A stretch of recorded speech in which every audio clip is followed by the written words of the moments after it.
Cerita Si Pahit Lidah berasal dari Sumatera Selatan. Alkisah diceritakan pada zaman dahulu kala, diceritakan di wilayah Sumatera Selatan, hiduplah seorang pangeran dari daerah Sumedang yang bernama Serunting. Pangeran ini adalah anak dari keturunan raksasa Putri Tenggang. Pangeran Serunting memiliki seorang adik yang bernama Siti. Pangeran Serunting amat menyayangi adiknya karena dari kecil hingga adiknya Siti beranjak dewasa, ia selalu menjaganya. Selama kesehariannya di rumah, Siti dan Serunting dikenal baik di masyarakat. Hidup mereka sangatlah akur, ramah dengan tetangga, dan karena itulah mereka banyak disenangi di kalangan masyarakat. Kedua kakak beradik ini memiliki kebun yang sangat luas di belakang rumahnya. Kebun yang sangat indah dan subur yang mereka tanami berbagai macam jenis tanaman.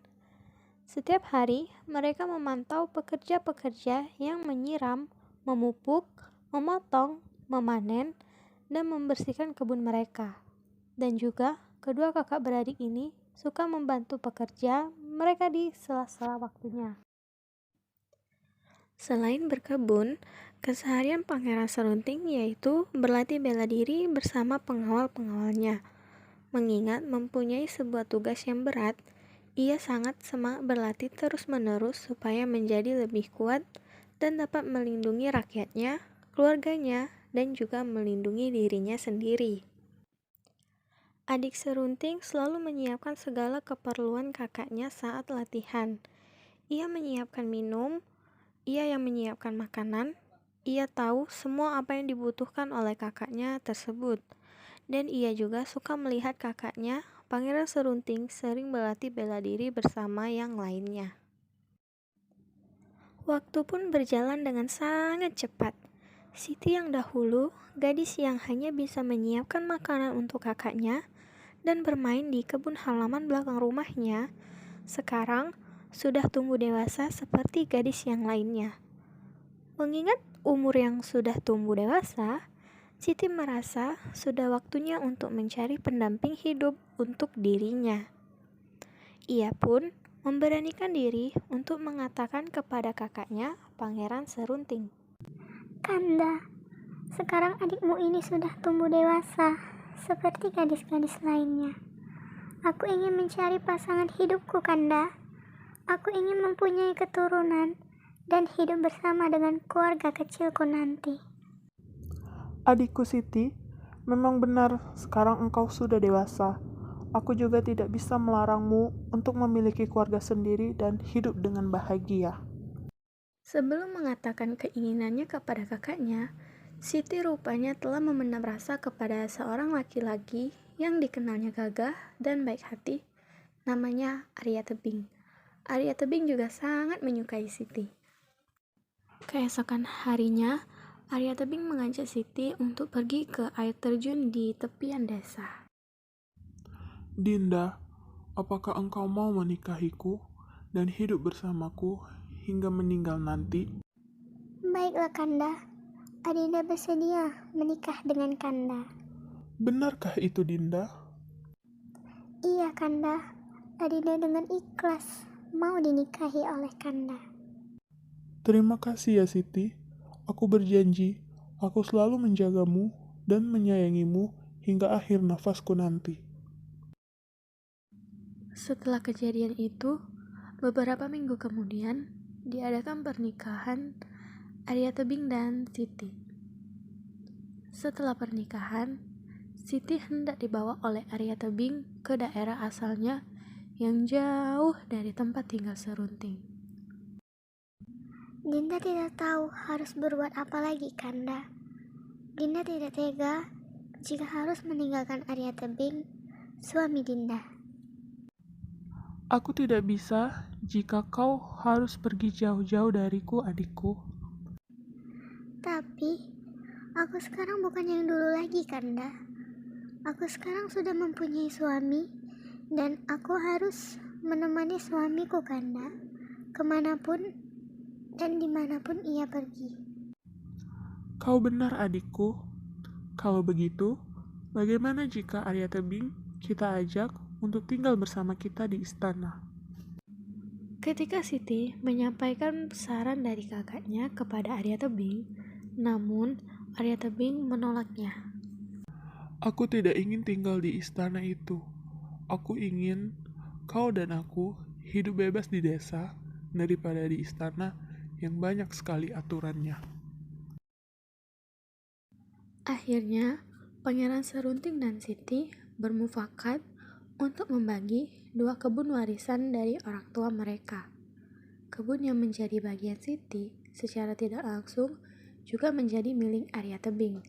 Mereka pun sepakat, kemudian membuat 2 bidang kebun, sebidang seorang, supaya jangan terjadi sengketa.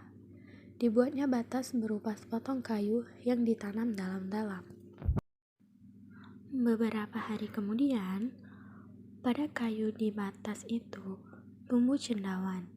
Cendawan yang mengarah ke kebun Arya Tebing warnanya putih berseri, sedangkan cendawan yang mengarah ke kebun Serunting berupa cendawan emas. Arya Tebing sangat iri melihatnya. Berkali-kali Serunting mengambil cendawan emas itu hingga ia menjadi kaya. Arya Tebing yang iri pun membalikkan kayu itu dengan harapan cendawan emas tumbuh di pihaknya. Suatu hari, Serunting mendatangi Arya Tebing yang sedang memetik jamur emas di ladangnya. Hai Arya Tebing, apa yang kau lakukan terhadap tanaman cendawanku? Apa maksud Kanda? Aku tidak melakukan apa-apa terhadap cendawan Kanda. Ah, kamu pasti membohongi saya. Pasti kamu telah berbuat curang ya kepada tanaman cendawan ini. Hai Arya Tebing, kamu tidak usah banyak alasan lagi. Jika kamu melawan, lawan aku. Aku menantangmu. Kamu kira aku takut kepadamu? Baiklah Kanda, aku terima tantanganmu. Tapi, berilah aku waktu 1 hari untuk berlatih. Baiklah, jika itu permintaanmu. Jika perlu, latihlah kemampuanmu yang paling hebat sebelum waktu itu tiba. Sejak saat itu, Arya Tebing sangat gelisah memikirkan bagaimana caranya mengalahkan Pangeran Serunting. Dan kemudian terlintas di pikirannya yaitu istrinya, Siti, adik dari Pangeran Serunting. Pasti dia tahu bagaimana cara mengalahkan kakaknya Pangeran Serunting. Hahaha, aku tahu caranya sekarang. Hahaha, tunggu kau Serunting, akan kubalas sakit hatiku ini kepadamu. Arya Tebing segera menemui istrinya Siti. Ia kemudian meminta kepada istrinya agar mau memberitahukan kelemahan Pangeran Serunting kepadanya. Adinda, cepat kau beritahu Kanda mengenai kelemahan Pangeran Serunting. Kalau tidak, ia pasti akan membunuhku. Apa kamu rela melihat suamimu mati dibunuh oleh kakakmu? Siti tidak menjawab. Hatinya sangat bingung. Ia tidak ingin suaminya mati, dan juga dia sangat tidak ingin mengkhianati saudara kandungnya sendiri yang merawatnya dari kecil. Cepatlah bantu Kanda, Dinda. Tolonglah Kanda. Aku cuma bisa minta bantuanmu, Dinda. Aku menyerah, tidak bisa meminta bantuan siapa lagi. Sekalipun aku tahu kelemahan dari Pangeran Serunting, Kanda tidak akan membunuhnya. Apa kamu rela suamimu mati dibunuh oleh kakakmu sendiri? Rahasia kesaktian kakakku ada pada rumput ilalang yang selalu bergetar walaupun tidak tertiup angin. Jika kamu menombak rumput ilalang itu, kekuatannya langsung lenyap seketika. Pangeran Serunting dan Arya Tebing pergi ke sebuah rumput ilalang.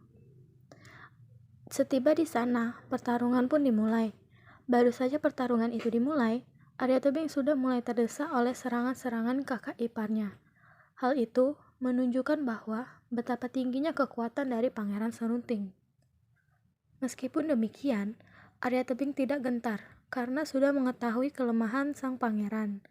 Pada saat yang tepat, dengan sengaja Arya Tebing menancapkan tombaknya pada ilalang yang bergetar. Pangeran Serunting pun terjatuh tersungkur ke tanah dan terluka parah. Merasa dikhianati adiknya, Serunting sangat marah, lalu pergi mengembara meninggalkan kerajaannya. Serunting terus berjalan hingga suatu hari tiba di Gunung Siguntang. Ia pun memutuskan untuk betapa di gunung itu. Setiba di sana, tiba-tiba ia mendengar Hyang Mahameru menjanjikan kekuatan gaib kepadanya asalkan ia mampu bertapa hingga seluruh tubuhnya tertutupi oleh daun pohon bambu. Hai anak muda, maukah engkau mendapatkan kekuatan gaib?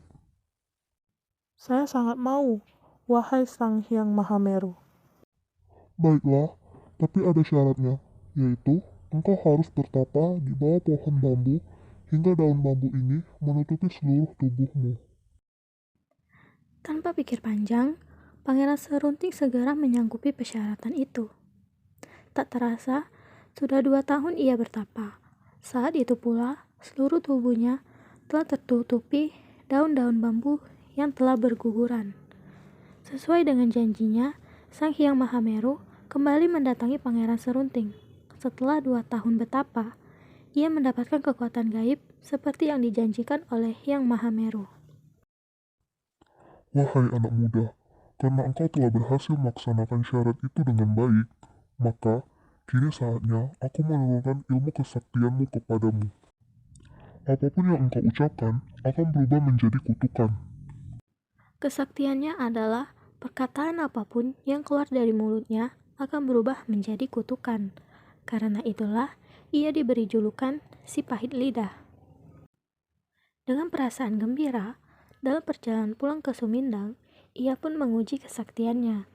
Di tepian danau Ranau, dijumpainya terhampar pohon-pohon tebu yang sudah menguning. Aku ingin mencoba mengetes kemampuan ilmuku. Setelah sekian lama, aku bertapa di gunung itu. Apakah benar Hyang Mahameru memberikanku kesaktian itu? Pangeran Serunting pun berkata, Jadilah batu. maka benarlah tanaman itu berubah menjadi batu. Berkat kesaktian lidahnya, tanaman itu berubah menjadi batu. Oleh karena itulah, Pangeran Serunting dijuluki si pahit lidah, karena lidahnya memiliki kesaktian yang sangat luar biasa. Mengingat kesaktian yang dimilikinya, Pangeran Serunting pun berpikir, jika ia menggunakan kekuatannya untuk niat jahat, maka betapa banyak orang yang akan menderita akan kemampuan yang maha dahsyatnya. Dan dari sinilah Pangeran Serunting atau yang dikenal dengan si pahit lidah mulai berbuat kebaikan dengan semua benda atau semua orang yang ditemuinya di sepanjang jalan menuju ke Sumidang, kerajaannya. Sesampainya di kerajaan, Pangeran Serunting pun langsung bertemu dengan Siti dan juga Arya Tebing. Kanda, dari manakah engkau selama ini, Kanda? Aku mencarimu kemana-mana. Aku dari perjalanan yang sangat jauh, Dinda. Rasa dendamnya kepada Arya Tebing pun sudah hilang seiring dengan perbuatan baiknya di sepanjang jalan menuju ke kerajaan. Ia pun meminta maaf kepada adiknya dan juga kepada Arya Tebing.